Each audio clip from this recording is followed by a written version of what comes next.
الولايات المتحدة الأمريكية في ولاية ألاسكا، وبمدينة فيها اسمها إنكوريج. المدينة هذه من زمان وهي مشهورة بمناجم الذهب، فيها ذهب وايد، وبعد فترة تم اكتشاف النفط فيها، وكانت ولغاية اليوم واحدة من أفضل المناطق المخصصة للصيد بأمريكا، لأن طبيعتها وايد حلوة ويسمونها برية ألاسكا. فيها غابات وجبال، وفيها واحد من أجمل الأنهار بالعالم واللي هو نهر سوسيتنا. لكن الصيد اللي راح يصير فيها واللي راح أقوله لكم اليوم هو صيد وايد مختلف. فقصتنا اليوم صارت هناك بسنة 1980 بالضبط. تم اكتشاف النفط في إنكوريج، وحطوا فيها خط أنابيب بترول طوله تقريبا 800 ميل. وبسبة هالشي اكتشاف النفط وبناء خط البترول قاموا وايد من العمال يجون هالمدينة، لأن صار فيها فرص عمل كثيرة. فالناس اللي تدور شغل قامت تجي هالمدينة. وطبعا مو بس الناس اللي يشتغلون بالبترول، لا، الناس قامت تجي لها على مستوى كل الوظائف،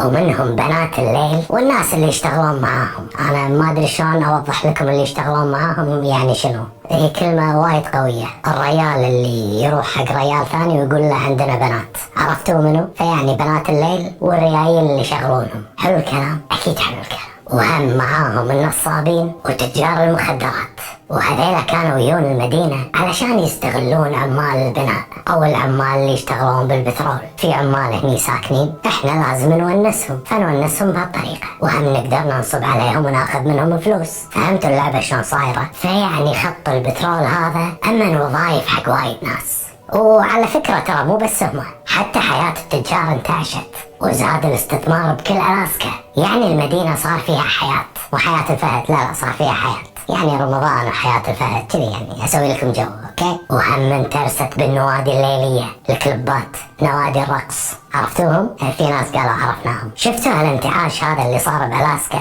وشلون الحياة تغيرت؟ هالشي هذا صعب شغل الشرطة، صار صعب على الشرطة انهم يسيطرون على المدينة، افلتت شوي من ايدينهم. واللي صعب هالشي عليهم اكثر واكثر ان هالانتعاش اللي صار خلى الناس اللي يجون ألاسكا بكل اصنافهم ما يستقرون فيها، ما يكونون قاعدين فيها بشكل دايم، دائما يقعدون بشكل مؤقت بعدها يمشون. فكان كثير من الناس يجون ألاسكا يقعدون لهم كم شهر، وأول ما يخلص شغلهم يمشون يختفون، بما فيهم راقصات التعري اللي يشتغلون بالستريبتيز. هم هذيلا كانوا يجون شوية ويمشون، يعني كل ما لقيت لها مكان أحسن على طول راحت له، ما تقعد بمكان واحد. وهالشي خلى مطاردة المجرمين وايد صعبة، وإنهم يلاقون أي شخص مفقود أصعب وأصعب. يعني كذي بالعربي الأمور تصعبت وايد على الشرطة، مو قادرين يسيطرون على المدينة. في 17 نوفمبر 1981 في واحدة اسمها شيري مور، عمرها 23 سنة،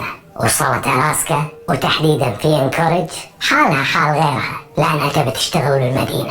لقت لها مطعم هناك واشتغلت فيه قرصونة، وهم راقصة. يعني انت اشتغلتي قرصونة يعني إلا راقصة؟ يلا كيفك. بيوم من الأيام طلعت وراحت شغلها، لكنها ما رجعت، اختفت. وكانت هذه آخر مرة يشوفونها فيها، ما حد شافها بعدها بأي مكان. فطبيعي يعني واحدة تختفي يروحون أصدقائها يبلغون عن اختفائها. فراح واحد من أصدقائها حق الشرطة وبلغ عن اختفائها، لكن بسبة رحلات التنقل نفس ما قلت لكم وإن الناس ما يثبتون هناك، فالشرطة ما عطت أي اهتمام حق هالبلاغ. فيعني كانوا متعودين على هالشي. الراقصات وبنات الليل الشرطة متعودين عليهم، ما يثبتون، كل بين فترة وفترة يكونون بمكان. وب26 مايو سنة 1982 في وحدة اسمها سولونا، وكانوا يدلعونها سوزي، وعمرها 23 سنة. وصلت المدينة وكانت تشتغل راقصة ترقص، وقعدت فيها تقريبا 6 أسابيع، وهي أساسا من سياتل، وعندها ناس يصيرون لها عايشين بألاسكا، وهم أختها بوبي وزوجها، وكانوا وايد يحبونها، فراحت وعاشت عندهم، وكانوا وايد حريصين عليها ويتابعونها باستمرار. أصلا أختها بوبي كانت وايد تخاف عليها، لأنها كانت تسمع وايد قصص عن اختفاء الراقصات، فحاولت انها تقنع اختها انها طول ما هي طالعة تشيل معاها سلاح علشان تدافع عن نفسها. لكن سولونا رفضت وقالت حق اختها يلا عاد انت قاعدة تبالغين ماكو شي. لكن اختها مصممة، لا انت لازم تشيلي معك سلاح ولا تتأخرين بالليل، انا اخاف عليك. وكانت دائما تراقبها يعني من خوفها عليها، وكانت ما تبيها تتأخر عن البيت.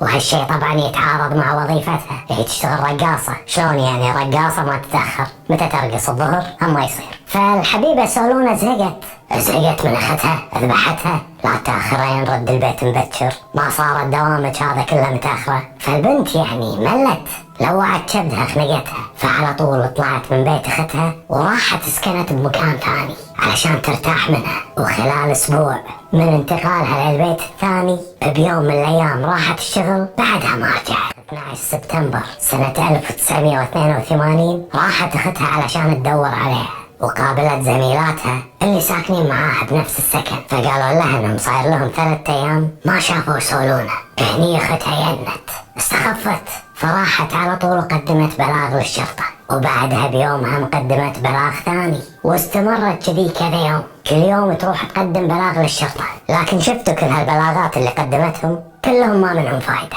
تحفظت الشرطة عليهم حالهم حال أي بلاغ ثاني، ما عطوهم أي اهتمام. في شرطي اسمه جون ديلي هذا بيوم من الأيام كان طالع قاعد يمارس هواية الصيد مع أصدقائه. طالعوا يا ربعه قاعدين يقنصون، فقرروا انهم يخيمون يم النهر، يحطون خيامهم عند النهر وهناك يتكون يقعدون. وبعد ما حطوا خيامهم اطلعوا علشان يصيدون الغزلان، وهناك وهم قاعدين يدورون على الغزلان شافوا شيء وايد غريب. لقوا اول خيوط مسرحية الرعب اللي بدت في الاسكا بدون اي مقدمات. وهم قاعدين يتمشون لقوا جوتي او حذاء نسائي بعدها بنطلون، شافوهم طايحين يم النهر. وبعد شوي وهم يدورون لقوا شيء شكله كان كنا ركبة بشرية، ركبة بني آدم. ولما قربوا ودققوا لقوا عظمة فخذ داخل البنطلون. بعدها اكتشفوا ان اللي لقوه هي جثة متحللة، فراحوا حق اقرب تلفون وعلى طول اتصلوا بالشرطة. فوصلت الشرطة على طول وقاموا يدورون بموقع الجريمة. وبحسب اقوال واحد من المحققين وهو كان قاعد يشرح طبيعة هالمكان، والمحقق هذا اسمه جلين فلوث، قال ان المكان وايد منعزل مقطوع، ما حد يقدر يوصل له الا بقارب او واحدة من هالطيارات الصغار. عرفتوا الطيارات الصغار هذول اللي بالافلام اللي بس 2 يقعدون قدام؟ يعني كذي بواحدة من هالطيارات، يا بقارب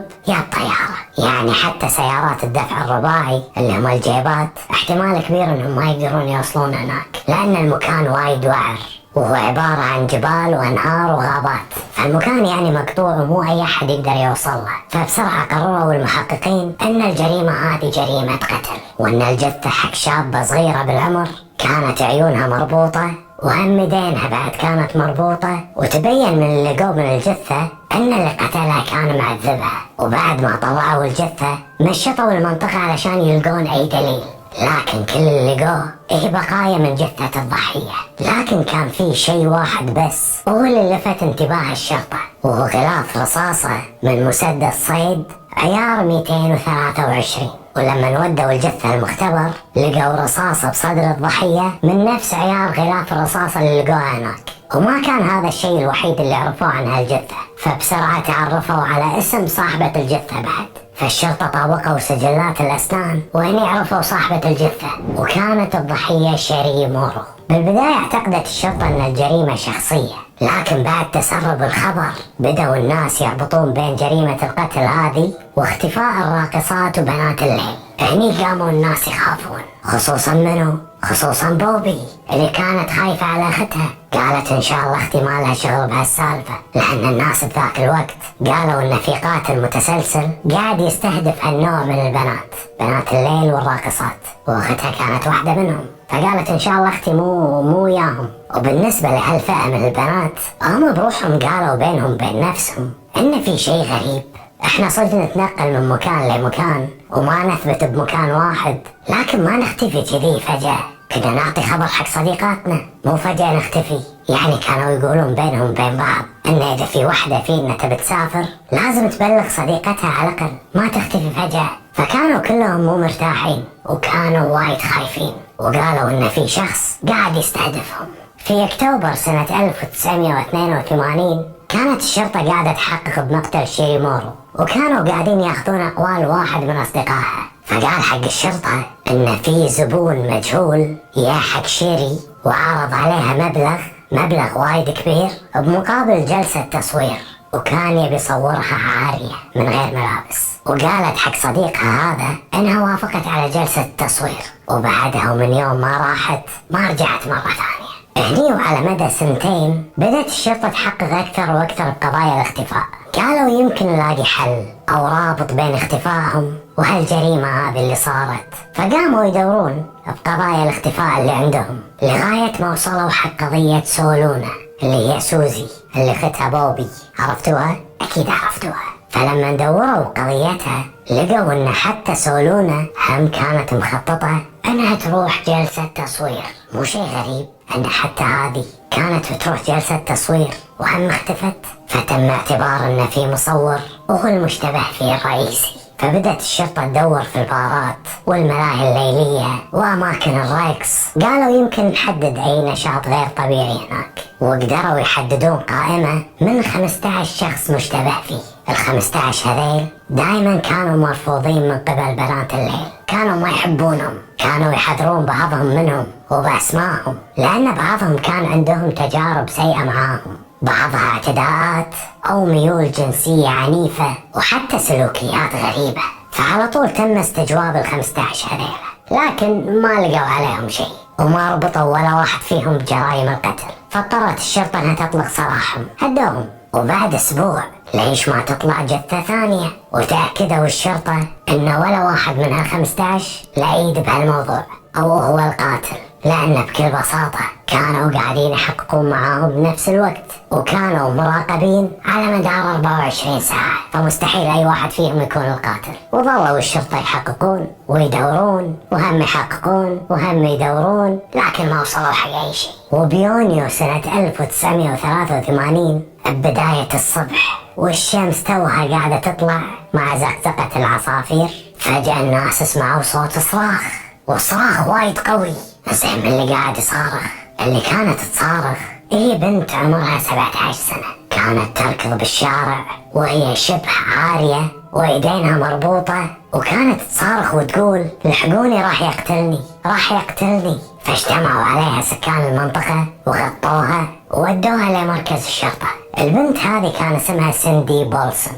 هناك بمركز الشرطة قالت حق الضابط كل شيء صار معاها أو كل الأحداث اللي مرت فيها. فقالت انها بيوم من الايام كانت واقفة بزاوية الشارع، فهي كانت بنت ليل، تعرفون اللي يوقفون عند الشابات او عواميد النور اللي يوقفون هناك بامريكا، اي واحد يمر ياخذهم. البنت هذه كانت شبي مع ان عمرها 17 سنة وكانت صغيرة، لكن للاسف هذه كانت شغلتها. فوهي واقفة فجأة وقفت قدامها سيارة وطلب منها سايق السيارة انهم يقضون الليلة مع بعض. قال لها انا بيك الليلة، فالبنية وافقت وصعدت معها السيارة. واقترح الشخص هذا الغريب اللي بالسيارة انهم يروحون واحد من المواقف الهادية علشان يقدر ياخذ راحته معاها. فالبنت على طول وافقت، واول ما وصلوا هالمكان الهادي على طول تغافلها او باغتها وحط بيدينها الكلبشات. وهالشيء اول مرة يصير معاها بحياتها، بعمرها ما شافت كذي. تقول هالشيء انا ما شفته الا بالافلام، عاد اي افلام ما يندرى. وعلى طول بعد ما حط بيدينها الكلبشات طلع مسدس وصوبه ناحيتها، حط المسدس بوجهها وبعدها حرك بالسيارة ووداها بيت. البيت هذا ما كان مهجور، على قولتهم كانت باينة في ملامح الحياة، وان البيت هذا الاستخدام اليومي وفي احد عايش فيه، يعني ما كان لا بيت يستخدم كمصيف ولا حتى بيت مهجور، بيت الناس كل يوم يستخدمونه. والبيت هذا فيه سرداب، فخذها ودخلها السرداب، والسرداب هذا فيه عمود. الشخص الغريب هذا ربط هالبنت بالعمود كذا يوم، تقول ما اتذكر عدد الايام من كثر التعب، فكان يعتدي عليها يوميا ويخليها طول الوقت مربوطة. وصفت البيت بشكل وايد دقيق لانها قعدت فيه فترة طويلة. قالت ان البيت فيه وايد تحف وفي روس حيوانات محنطة، فكان واضح ان هالشخص هذا يحب الصيد، شكله كان صياد، وكان مبين عليه انه هو مو صياد عادي، كان صياد وايد شاطر، لانها شافت انه كان عنده وايد جوائز وكان حاط جوائزه بكل مكان. وتقول انها بيوم من الايام الرجال هذا قاعد من النوم وراح لها وخذاها وركبها السيارة وساق السيارة لغاية ما وصل حق مطار صغير.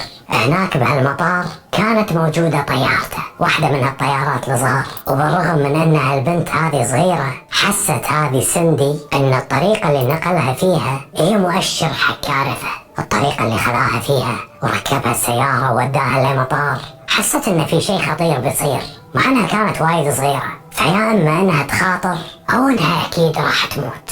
هني وبهالوقت الوحش هذا تركها بالسيارة وطلب منها انها تنطرها بكل هدوء. قال لها انا بروح الطيارة بشغلها وانت قاعدة هني نطريني ولا تطلعين صوت. فقالت انا نطرت لغاية ما شفتها رايح ناحية الطيارة ونطرت اللحظة المناسبة. هني فتحت باب السيارة وطلعت اركب وقمت اصارخ بصوت عالي لغاية ما وصلت حق المكان اللي لقوني فيه. هني خذاها ضابط اسمه جريج بيكر وهو واحد من اللي ماسكين قضيتها ووداها للمستشفى علشان يسوون لها فحص طبي علشان يتأكدون من كلامها ويشوفون انه فعلا تم اغتصابها ولا لا. وبالطريق وهم رايحين مروا على المطار اللي انحاشت منه سندي، واثناء ما هم مارين عند المطار شافوا طيارة توها بتطير.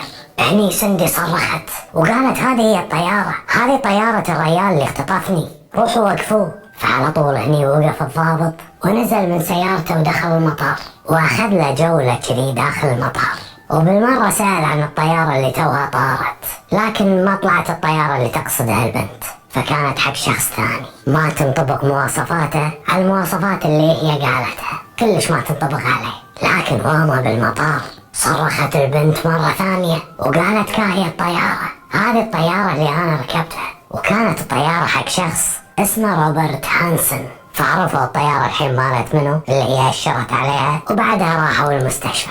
وبالمستشفى وبعد ما فحصوها تبين ان البنت تعرضت لاعتداء جنسي عنيف. فاخذت الشرطة اقوال سندي بعين الاعتبار وصدقوها وراحوا للعنوان اللي دلتهم عليه، عنوان البيت. هي ما كانت ناسية العنوان، تعرف عدل. ولما راحوا للبيت هم طلع البيت هذا ملك حق شخص اسمه روبرت هانسن نفسه صاحب الطيارة. وروبرت هانسن هذا ريال طيب عنده مخبز وسط المدينة ويشتغل فيه وهو بنفسه، ريال لطيف صاحب عائلة متزوج من مرة متدينة ومواظبة على زيارة الكنيسة، وهو بعد عضو فعال بالكنيسة وعنده طفلين وايد حلوين. فهم عائلة وايد مسالمة وساكنين بحي مسالم، وكان وايد خجول لدرجة انه يتعتب بكلامه. وكان يحب الصيد، ومو بس يحب الصيد، كان وايد شاطر بالصيد وعنده ارقام قياسية بالصيد ومعروف عند كل الصيادين اللي بالمدينة. يعني هذا كل شيء ببساطة،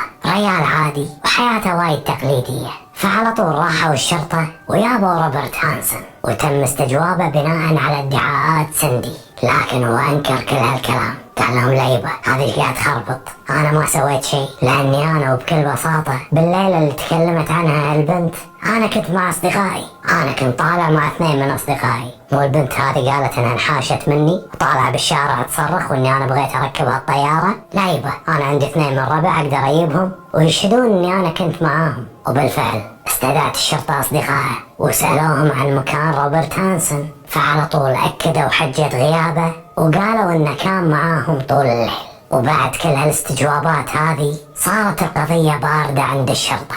قضية باردة يعني قضية صار لها مدة طويلة وخلاص يعني بردت. فبنظرهم بكل منطقية عندهم هالبنت هذه اللي عمرها 17 سنة وتشتغل بمهنة الدعارة، وبالمقابل عندهم هالريال اللي هو روبرت هانسن، ريال عنده شغل شريف يمتلك مخبز وعنده عائلة نظيفة والمجتمع كله يحبه.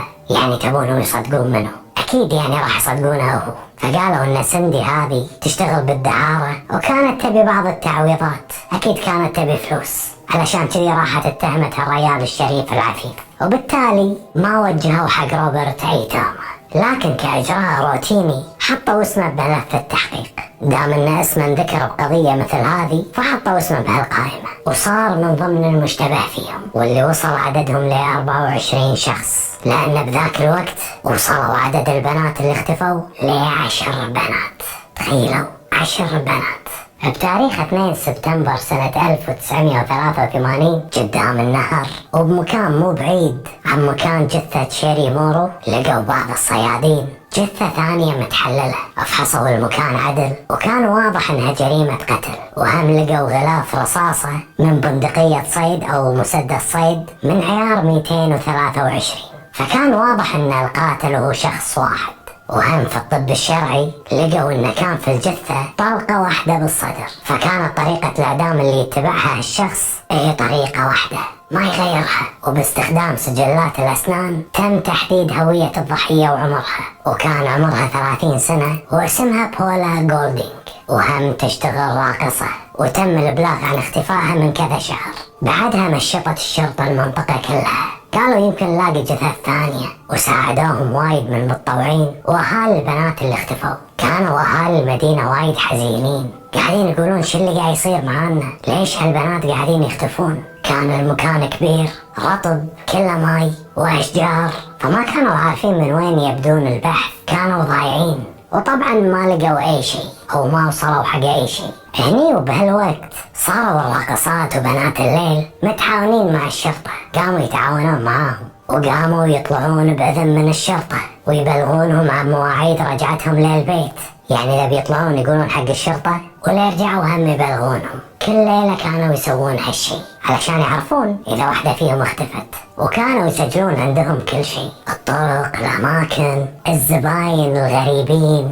أي زبون كذي يسوي حركات غريبة على طول يروحون يبلغون الشرطة، ما يخشون عنهم شيء. فيعني تعاونوا معاهم، وتعاون جميل ما بين الراقصات وبنات الليل والشرطة، خوش تعاون. وبالوقت اللي كانت الشرطة هناك تدور وتشتغل مع بنات الليل والراقصات يدورون على أي مشتبه فيه، كان في واحد من الضباط قاعد يدور بمكان ثاني شغال بروحه، وهو الضابط جريج بيكر اللي خذ سندي ووداها المستشفى علشان يسوي لها تحاليل الاغتصاب. جريج بيكر هذا كان للحين شاك بروبرت هانسون، حاطه براسه، كان شايف ان هدوءه غير طبيعي، فقال انا ليش ما انبش بماضيه، اشوف شنو ماضي هالريال هذا هدوءه غريب، بعرف شنو اكو وراه. كان الموضوع كذي مجرد تخمين او فكريات براسه او حاسه سادسه. قرر انه يدور باسمه، يمكن يلاقي عليه شيء جنحه ولو كانت بسيطة. يعني شخص مثل هذا مستحيل يعني يكون وايد نظيف،